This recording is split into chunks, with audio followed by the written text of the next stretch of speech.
Hi guys, it's Holly. Welcome back to my channel.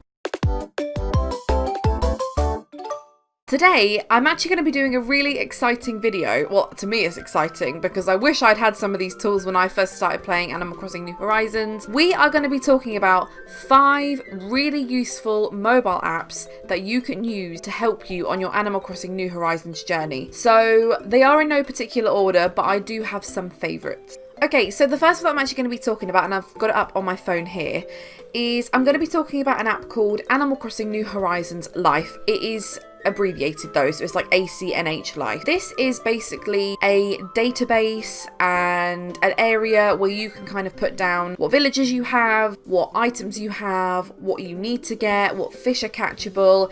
It's really simple. So like for example, I'll go on villagers list. So let's just say Bob is my favourite. So I'm going to give him a heart. Now, if he lived on my island, I could actually just click the little house tool. As you can see, I was kind of playing around with it earlier, so I'll stop that now. So let's just say I'm going to favourite that. But then, hey, I've got Al, I've got Renee, I've got Lopez, I've got Jambet, I've got Rasha. I'm then going to go on to my favourite villagers, where you can see that they now appear.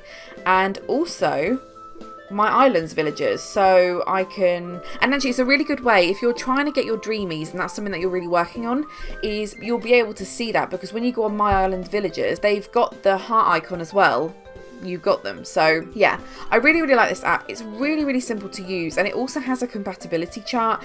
Now, some people haven't really dabbled in this side of Animal Crossing, but certain villager types will pee off the villager types quite a bit, so it's always worth, if you are going to have a list of dreamies, just making sure that they all kind of like each other.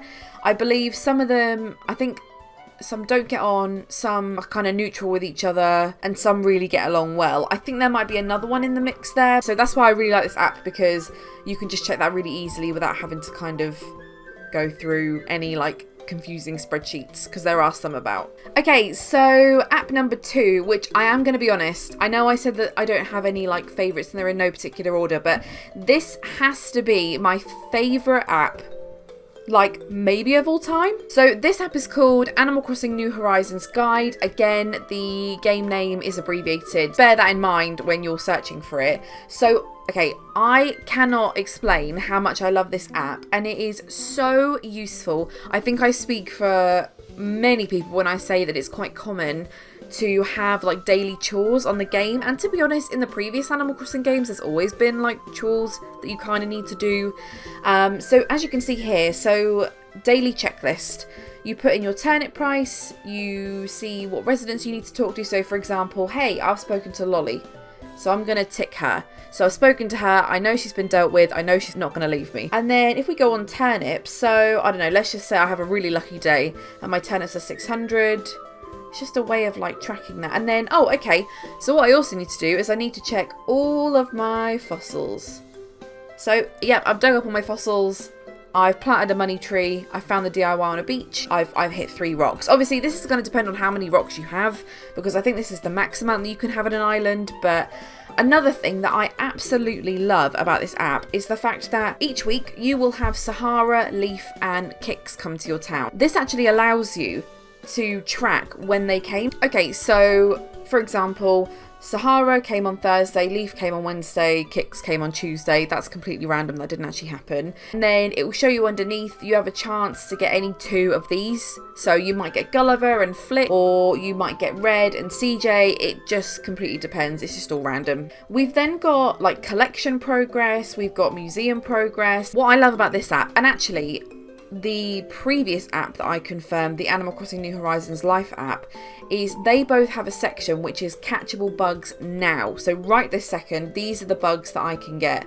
And it does the same for the fish as well, which I actually really like. It just makes it so much easier. We've then got a flower breeding guide, which is so helpful. For those of you that don't know, I'm dyspraxic, so certain combinations, certain like number patterns, they can actually really confuse me. So the hybrid system, I can sometimes find just not as simple as it is. That's really helpful for me. Turnip calculator. So there is an online, I think there's a website that you can do this on, but I just love how user friendly this is. So every day, if you put in your morning and afternoon turnip price, it will then start to calculate whether you're going to see like a spike in your turnip prices or you're going to see a drop. If you don't want to buy turnips because maybe you don't have like a big community around you that can kind of let you know when there's good turnip prices, then something like this is really perfect, because then at least you can see, well, should I buy turnips because my island might not have a spike. And another thing I just need to mention is they do actually have a wish list as well. Okay, so next up is one that's a teeny weeny one, and it is called Animal Radio. This is literally just a music player. That's all there is to it. It will play in the background if you come out of the app, and it just basically plays music from Animal Crossing depending on what time of the day it is. So for example, right now my time is 11:38, and so I've got the 11:38 music. Now also, if you go onto the bar in the middle, you can actually choose what game you want. It's got Wild World, New Leaf and New Horizons. It has one that's just Animal Crossing, so I don't know if that's like a random mashup of songs, but I really, really like it. And I think it's really good if for whatever reason your Switch sound doesn't work, or you're studying but you still want to kind of listen to Animal Crossing music, then I think this is really, really, really good. And also you can cast it to your TV, so if you've got a smart TV you can put it on there as well. Okay, so the next app is Animal Crossing New Horizons Exchange.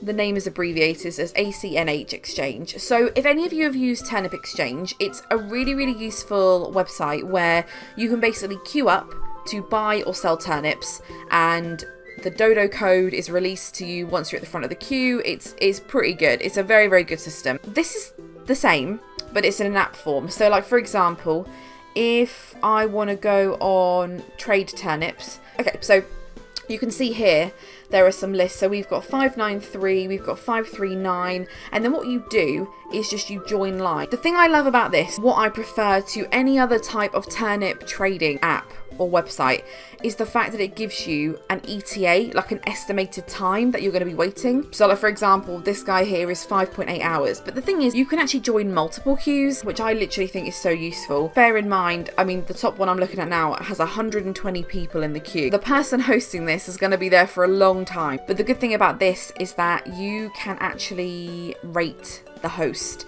So obviously, if they've done you wrong, obviously people have the right to not continue, but it is a bit annoying when you've been queuing up. But if someone's done you wrong or someone's lied about something, then you can just give them a bad rating, and then I'm pretty sure you can probably report them or something like that. Really, I really like this. And it's not just turnips, it's also, so like on here, mystery bag event, lucky gold cat, gold rose wreath is being crafted by Boris, bluebells, okay. Looking for Marshall or Marina. So there's lots of other things you can use this app for, but I think it's primarily used for turnips. Not everyone has a computer, not everyone has time to just sit on their computer for hours at a time just waiting to get in somewhere. So the fact that you can do it on your phone, and because the Switch is portable, you can like be out and about and still do it. So I really, really love that. So last but not least, which I actually mentioned in a previous video, is the Island Terraformer tool by a user called Boba Cupcake. I know that this isn't an app, but you can actually run it on your phone, and you can run it on an iPad. So you don't have to have like a computer to have it. You just don't have to download it. What it is, it's literally just a terraforming designer. But this is really, really good, because the one thing that I wish I'd known when I first started terraforming, I wish I'd kind of known my limits and my restrictions, because what ended up happening, I had an idea in my head and I couldn't do what that idea was because I couldn't place this here, I couldn't place that there. Like I literally had an idea to have like a water wall, like no, like nothing there, like just a water wall. But obviously you can't do that. Let you know what your limits are and let you see how things have turned out without having to spend all the bells on inclines, without having to spend the time waiting for those to be built, especially if you don't time travel. But you'll just be able to know what space you have. The only thing I will say, and it's only just a little bit of feedback about this, is that some of the tools actually do not follow the game's restrictions.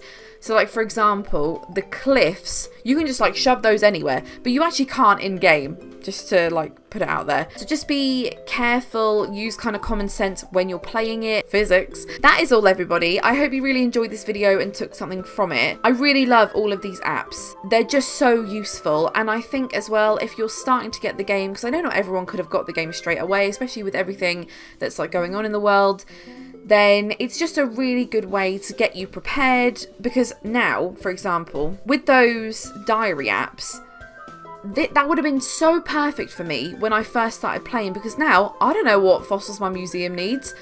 I could take a pocket full to Blathers and he wouldn't even accept any of them. So it's kind of like, I wish I had done that, because then I would actually know what was necessary. It would also just have added a lot more structure, because at the moment I just kind of do whatever, but I like the fact that this kind of forces me to be like, right, tick, tick, tick, tick, tick. And then I just feel really accomplished. And then in my actual life, I don't do anything productive, but it's fine because I'm doing something. In all seriousness, thank you everybody for watching. I hope you really enjoyed this video. I do actually have a Q&A up on my channel that I uploaded yesterday.